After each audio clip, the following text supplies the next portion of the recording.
Salam sejahtera Bapak Ibu, Saudara-saudari kekasih Tuhan. Banyak orang berkomentar dan mengeluh bahwa di negeri kita ada banyak orang beribadah dan taat beragama.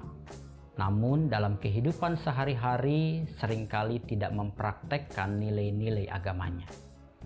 Hal itu terlihat dari maraknya korupsi, ketidakadilan, tindak kejahatan, fitnah, dan hoax ada di mana-mana.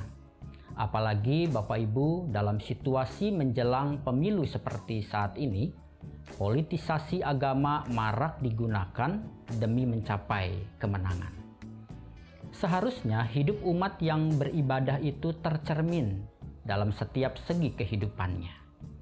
Rasul Paulus dalam 1 Timotius pasal 6 ayat 6 berkata bahwa memang ibadah atau kesalehan itu kalau disertai rasa cukup memberi keuntungan besar.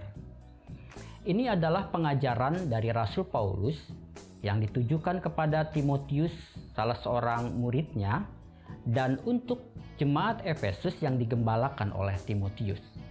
Perkataan bahwa ibadah memberi keuntungan besar adalah tanggapan dari ajaran sesat yang ada pada saat itu, yang mengajarkan bahwa ibadah atau kesalehan itu sumber keuntungan, terutama keuntungan secara materi. Mungkin ajaran itu seperti ajaran teologi sukses yang mengajarkan bahwa menjadi orang Kristen itu harus kaya atau pasti kaya, selalu sehat, selalu makmur, dan lain sebagainya. Bila hal itu tidak dialami, maka mereka berpikir bahwa mungkin ada yang salah di dalam iman Kristen. Rasul Paulus menjawab hal itu bahwa memang ibadah itu memberi keuntungan besar. Tapi maksudnya Bapak Ibu, keuntungan besar secara rohani, bukan semata-mata secara materi seperti yang dimaksudkan ajaran sesat itu. Hal ini dikatakan dalam 1 Timotius 4 ayat 8. Latihan jasmani terbatas gunanya, tetapi ibadah atau kesalehan itu berguna dalam segala hal, karena mengandung janji baik untuk hidup ini maupun untuk hidup yang akan datang.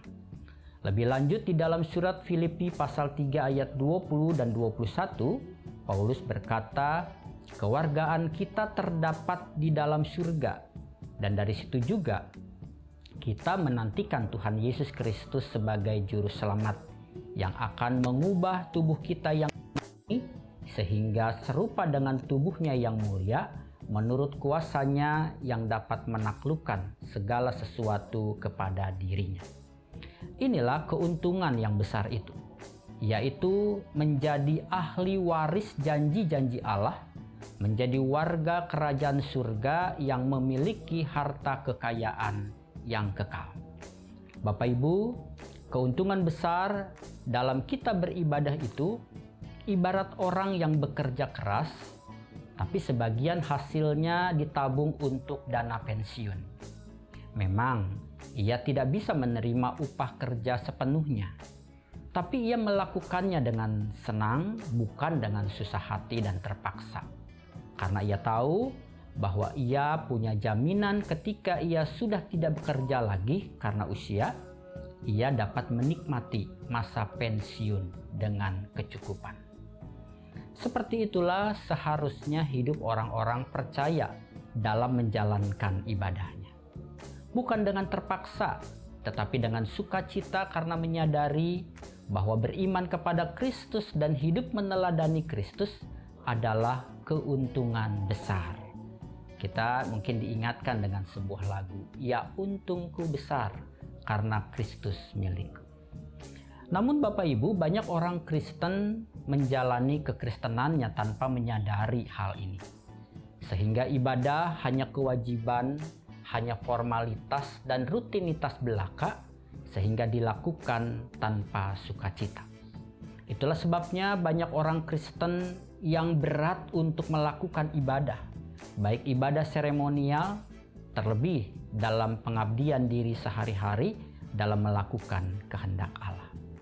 Ibadah seremonial sering hanya untuk setor muka kepada pejabat gereja.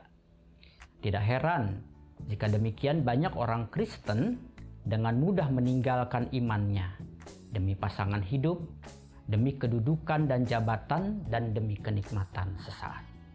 Semua ini karena mereka tidak menyadari bahwa ibadah kepada Kristus memberi keuntungan besar.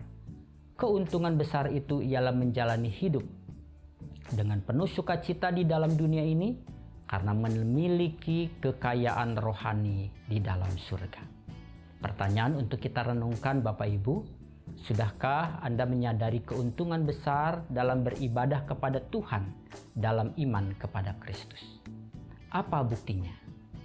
Kiranya firman Tuhan boleh menerangi hati kita dan Roh Kudus menolong kita untuk hidup sesuai firman-Nya. Amin.